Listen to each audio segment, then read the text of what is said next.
Alejandro Uso, ¿cómo estás? Bienvenido, buenas noches. Buenas noches, Santiago, un saludo a la audiencia y agradecido por la presentación y antes que nada mandar un saludo al resto del equipo de los bomberos que fuimos dados de baja empezando por el síndico, justamente por denunciar corrupción como la que probablemente vamos a encontrar en este debate esta noche. Así es.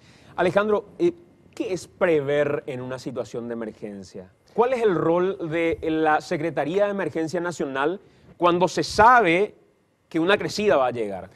La Secretaría de Emergencia se origina en el 2005 con la Ley 2615, luego del evento del Coabolaños. Justamente anterior a esta ley había una dirección de gestión de riesgos en el Ministerio del Interior. Pero ¿qué ocurre? El evento del Coabolaños nos llama a tomar medidas preventivas justamente ante la tremenda cantidad de muertos que hubo. ¿Qué significa tener una Secretaría de Emergencia Nacional con rango de ministerio? Significa que es el órgano que tiene como tarea exclusiva precautelar la seguridad de los habitantes a través de la prevención y si los mecanismos de prevención fallaron, la respuesta inmediata y sobre todo una respuesta de calidad. Es aquí donde en este transcurso de una década ha evolucionado ciertamente algo, inclusive tenemos hoy un decreto que en el 2005 mejoraba la ley 2615, pero nos llama poderosamente la atención que inclusive con este decreto ya vigente, hoy Paraguay no tiene planes de contingencia ante eventos predecibles que son parte de calendarios inclusive meteorológicos. Cuando hablamos de esto, Santiago, lo que está pasando en Ñembucú, en el 2014 ocurría la misma situación de emergencia ante un evento recurrente como la inundación provocada por lluvias. Ahí de última el gobierno podía decir, estamos recién llegando, nos estamos acomodando, testeando lo que pasa por justificarlos de alguna manera. Pero a partir de ahí, lo que empezaron a decir a través de todos los medios era, ya estamos planificando la siguiente inundación, la siguiente crecida. Hoy la realidad nos muestra otra cosa, Alejandro. Sin dudas, hoy la realidad muestra que una presentación en un PowerPoint, que yo creo que es lo único de gestión que puede presentar el ministro Joaquín Roa, es muy diferente a administrar realidades. La realidad de esta gente que hoy se debate en una miseria provocada por un evento predecible es justamente por la falta de planificación. Si nosotros sabemos que Ñembucú tiene aproximadamente 76.000 habitantes, es el 1.5% de la población total de Paraguay, y en el 2014 hubo casi 50.000 o 60.000 personas afectadas por el mismo evento, esa era una población que debía ser priorizada en los planes de este gobierno. Porque la única tarea de la Secretaría de Emergencia es trabajar en prevención, es generar gestión humanitaria para el Paraguay. De hecho, el ministro Roa es el referente ante organismos internacionales, por ser ministro de Emergencias, de la tarea humanitaria que tiene el Paraguay, inclusive con marcos como el marco de Sendai que están ratificados por el país. Es decir, hoy no hay excusas para saber qué es lo que tendríamos que estar haciendo. El problema es que, creo, por definirlo de alguna manera, el ministro Roa es como un eunuco humanitario. Sabe perfectamente lo que tiene que hacer, pero no tiene la capacidad de hacerlo. ¿Y por qué no tiene la capacidad de hacerlo? Si sabe perfectamente, ¿o no tiene los recursos para hacerlo, Alejandro? No es un problema de recursos, es un problema de voluntad, es un problema de trabajar para la gente. Uno se encuentra con ese debate diciendo que probablemente no tenga recursos, que empiezan con una gestión y no hay plata, no hay fondos, pero cuando nos llamamos a averiguar con cuántos fondos empezaba el año la Secretaría de Emergencia Nacional, hablamos del periodo 2017, nos encontramos con una sorpresa de que el fondo básicamente destinado a esta Secretaría era de 100.362 millones de guaraníes. El 77% de este presupuesto, que serían unos 77.000 millones de guaraníes, está destinado a tareas de emergencia. En la nueva configuración del decreto... 77% de 100.000 millones de guaraníes. Así es, 77.000 millones de guaraníes destinados de los 100.000 a tareas de emergencia.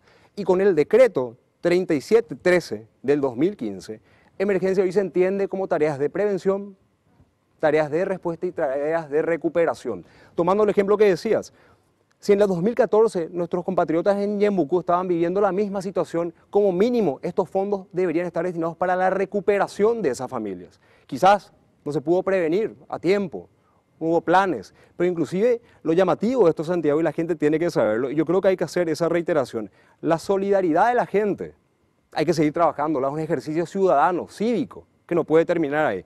Pero tenemos que parar con el pueblo ayudando al pueblo y como un testigo apático, el gobierno haciendo hasta de pasamanos nada más de esa solidaridad. Y sobre todo cambiar esta política de llevar chapas y víveres, cuando eso es absolutamente indigno. Cuando estamos hablando de mecanismos de prevención, cuando estamos hablando de dinero para prevenir cuestiones elementales de impacto de una crecida, básicamente, ¿qué es lo que se necesita llevar? Más allá de chapas, más allá de colchones, ¿Qué necesita una persona que sabe que en tal mes va a pasar por una situación de inundación? Como mínimo un sistema de alertas tempranas con un justamente monitoreo en donde la comunidad sepa perfectamente cuándo empezar a evacuar y si tiene que evacuar, a dónde va a ir. Y ese espacio que tiene que estar acondicionado tiene que ser digno y mostrar condiciones para esa evacuación y sobre todo para que esa población quede en ese lugar con condiciones mínimas. Inclusive hay normas internacionales como las normas humanitarias de esfera que dicen lo mínimo que tiene que tener para que la calidad de gestión esté garantizada. Hoy, sin embargo, no encontramos lugares adecuados. Hoy, sin embargo, no encontramos un plan de evacuación de la gente. Hoy, sin embargo, no hemos encontrado simulacros de evacuación en una comunidad que es recurrentemente afectada por el mismo fenómeno. Entonces la gente tiene que hacerse con sus cosas, ver cómo muere su ganado, ver cómo pierden un cultivo y el cultivo de la noche a la mañana no se rehace. Y estamos hablando de que hay comunidades aquí que en el 2014 perdieron todo. Se estaban reponiendo de esa pérdida y nuevamente están perdiendo lo poco que lograron recuperar. No hay seguros para estos pequeños productores. ¿Por qué el Estado no hizo un plan de reaseguro para estos pequeños productores? ¿Por qué no se evacúa al ganado en vez de estar esperando que el 70% de la producción ganadera de esta gente termine siendo perdida, ahogándose o por hipotermia, o ver cómo están vendiendo sus productos? ¿Por qué la gente no quiere ir a los refugios? A ver, yo te voy a tratar de simplificar la pregunta con una respuesta acorde. La gente sale mojada de sus casas y se va a encontrar la enfermedad a los refugios. Hay gente que sale sana de su hogar, mojada, buscando un refugio, un lugar seguro, y se encuentra con la enfermedad por no tener un refugio acondicionado para la situación, por encontrarse con 400 personas que están compartiendo un mismo inodoro. Ponete a pensar una embarazada, un niño pequeño, un anciano esperando en una fila de horas para ir a hacer sus necesidades. Sí. Cuando eso se pudo haber planificado y recursos hubo. Yo me pongo a pensar y simplemente te dejo la pregunta, ¿qué se hizo con $1 millón de Marruecos? Que vino para la emergencia del año pasado. Solamente con eso cubríamos la necesidad de asunción de baños, algo tan simple como un baño pero que representa tanta dignidad y por eso la gente no quiere ir, más vale que no quiera ir. Y ni siquiera, Alejandro, a ver, vos hablabas desde la perspectiva de la cantidad de baños que hay probablemente en los refugios, pero en contrapartida muchos dicen también que no quieren ir a los refugios por falta de seguridad. En algún momento hablábamos nosotros en emergencias anteriores de niñas que corrían el riesgo de ser abusadas en muchos de los refugios porque no se llega a prever cómo ubicarlos inclusive en estos lugares y qué tipo de contención darles, además de un lugar donde tengan que estar apilonados hasta que el agua baje nuevamente. Así es, y pensar que la forma inclusive de instalar un campamento, un refugio, está plasmada. Hay normas que están establecidas a nivel global, hay estándares. Sin embargo, cuando nosotros trabajamos el año pasado en Bañado Sur, el 96% de las mujeres que eran atendidas también por los médicos voluntarios, decían que tenían la necesidad de asistencia médica, pero de psicólogos, por el nivel de estrés que tenían. Porque dormían con un ojo abierto y otro cerrado porque tenían miedo que a la noche, como su casilla no tenía puertas y no estaba preparada para tener puertas, tenían miedo que entren a violarlas o violar a sus hijos. Estamos hablando de gente que vivió 2 años en condiciones infrahumanas en Paraguay. La inseguridad es uno de los motivos principales y si uno escucha la gran cantidad de población que se encuentra ahí son mujeres, madres solteras en este caso. Y otra cosa que no tiene planificación es que cuando llegan al refugio la madre, la mujer con sus hijos tiene que empezar a levantar la casilla. O sea, tiene que empezar a martillar y levantar una casilla y eso le cuesta porque contrata a los muchachos del refugio, le cuesta aproximadamente 150.000 guaraníes. Es decir, si uno empieza a ver la erosión a nivel económica de estas poblaciones, encima que salen de no tener nada, haber perdido todo, porque muchos viven en situaciones muy precarias, y hay gente que también tiene situaciones no tan precarias. Es decir, hay comerciantes, hay dueños de despensa que por las aguas tienen que dejar su comercio y que por una falta de planificación, y te voy a dar un ejemplo, del año pasado, con la distribución de víveres en lo que es capital, cuando la emergencia no es alimenticia, aquí no son medios de vida, sino que es básicamente el recurso de hábitat, un lugar seguro, se empezaban a volver damnificados económicos, porque ya no podían vender lo que vendían en la despensa porque había una provisión de comidas. Entonces, habría que empezar a sentarnos y realmente planificar cuál es el tipo de acción correspondiente a cada territorio que se tiene que hacer de acuerdo a cada circunstancia. Una emergencia en zonas rurales no es igual a una emergencia en zonas urbanas, sin entrar en detalles. Entonces aquí, escuchando a la gente, yo escuchaba algo y te lo voy a mencionar, hablaban del frío. Y una cuestión que tiene que trascender lo político, porque la idea, yo creo aquí, Santiago, no es hablar de partidos, no es golpear al gobierno, sino hablar de temas humanitarios independientemente del sector. Porque yo veo con este presupuesto que este gobierno puso recursos. Hablamos de 77.000 millones de guaraníes para este año 2017. ¿Qué se está haciendo con eso? Y cuando uno ve la campaña de los refugios, los albergues en Asunción, se espera que llegue a 10 grados la temperatura. Honestamente te digo, yo como papá, es vergonzoso escuchar que refugios que son públicos tengan que esperar que haga 10 grados para que un niño que está bajo la lluvia con 12 grados tenga un lugar donde refugiarse. Esa no es una gestión humanitaria, de ninguna manera. Y debería ser un llamado de atención a cualquier autoridad política. Esta no es la manera de gestionar a seres humanos que están necesitando nuestra ayuda, con nuestros recursos. A muchos de ellos se les escuchaba decir, nos respondieron que todavía no bajó tanto la temperatura ni creció tanto el agua, por eso no nos están asistiendo. Yo te quiero mencionar que en el 2015 nosotros nos cerraron la puerta de los refugios porque no hacía tanto frío. Y los niños estaban, entre ellos niños indígenas, siguen siendo niños, ojo, saquemos el rótulo de indígenas. Los chicos estaban con enfermedades broncodestructivas severas. Derivamos a uno al hospital de Barrio Obrero casi al borde de la muerte. Y no tenía lugar donde ir. Estaba en la calle bajo la llovizna con 12 grados y porque no hacía 10 grados, el Estado, a través de la Secretaría de Emergencia, porque hay que decirlo, no abría el refugio porque no llegaba a la temperatura que ellos estandarizaron. Eternamente la situación de emergencia ha sido un problema de todos los gobiernos, de todos. Todos han pasado por situaciones de crisis, las han administrado muy precariamente en general todos los gobiernos, de izquierda, el liberal que vino después y los colorados que estuvieron y el que está ahora. Ahora, mucha gente me decía, ese es el problema cuando desde el Congreso no te liberan los recursos. ¿Tiene o no tiene recursos la Secretaría de Emergencia? Y yo, discúlpame que te insista en esto, Alejandro, pero me parece fundamental eso que traías y que mostrabas diciendo, acá no es problema de plata. Si tenés la plata, el problema ya es directamente de gestión.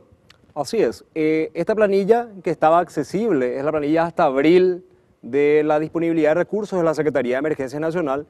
¿Podemos mostrar ahí a esa cámara, Alejandro? Sí, cómo no. Eso estaba accesible hasta abril. Ahora uno entra a internet y no va a encontrar absolutamente nada, lo cual también es llamativo. Dieron de baja la planilla. Dieron de baja, esto no se encuentra, lógicamente hicimos la tarea en su momento. La disponibilidad es de 100.000 millones de guaraníes y el 77% está destinado para el Fondo Nacional de Emergencias. El Fondo Nacional de Emergencias tiene una distribución con gastos del impuesto selectivo, recursos del Tesoro, pero básicamente había un 77% de disponibilidad financiera para implementar acciones de preparación, de respuesta y de recuperación. Entonces, cuando uno ve que el 2014 tuvo más de 5.000 familias afectadas en Ñembucú, por lo menos con esta disponibilidad, yo tendría que estar haciendo recuperación. Sin embargo, hoy vemos que hay el doble de familias en la misma zona. Quiere decir que ningún plan de recuperación, si se hizo, yo tengo mis dudas, pero si se hubiese hecho, fue eficiente, porque tenemos la misma cantidad de población afectada de 2014 más el doble de población afectada total de todo el departamento de Ñembucú.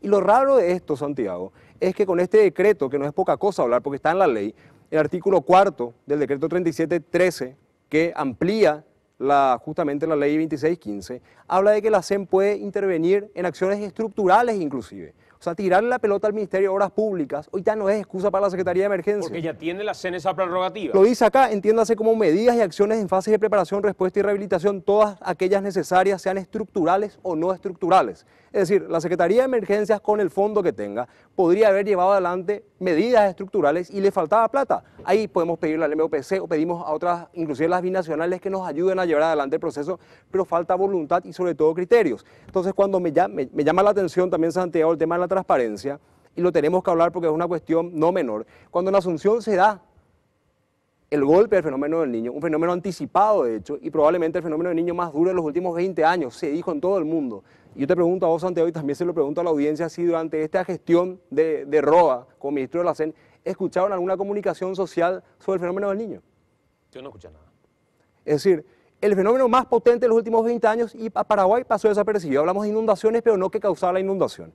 Entonces, cuando se ve que hay un cambio de administración en Asunción, y voy a tratar de ser muy neutral en esto, con un río mucho más bajo se declara emergencia, pero un río más alto, 10 centímetros más alto y mayor cantidad de población afectada, el propio ministro decía que no ameritaba la declaración de emergencia. Cuando uno politiza la ayuda humanitaria, le está privando a ese niño que veíamos ahí, al recién nacido de abrigo, a la madre soltera de refugio adecuado, le estamos privando a nuestra gente de dignidad que no es un detalle menor. Y si la ayuda humanitaria en Paraguay, y sea el actor político que venga, sea el gobierno del color que sea, si seguimos manejando a la gestión humanitaria acá como una mercadería, gestionando más que nada pobreza, este país en algún momento va a tener un quiebre social irreversible. La gente que está en situaciones de vulnerabilidad tiene que dejar de ser una mercadería. Yo te digo una cosa más, Santiago, y hablamos de transparencia. Yo te aseguro, es más, hasta en mi ingenuidad diría que el presidente de la República ha confiado en el ministro Roa esta gestión porque hay disponibilidad y lo dicen las planillas. Pero me atrevo a decir que el ministro Roa le ha visto la cara de estúpido al presidente de la República. En presentaciones donde él hablaba de una realidad solamente ubicable en una planilla de PowerPoint, porque la realidad de nuestra gente es totalmente otra. Y esa administración de realidad no se consigue administrando planillas de PowerPoint, ni presentaciones muy pomposas.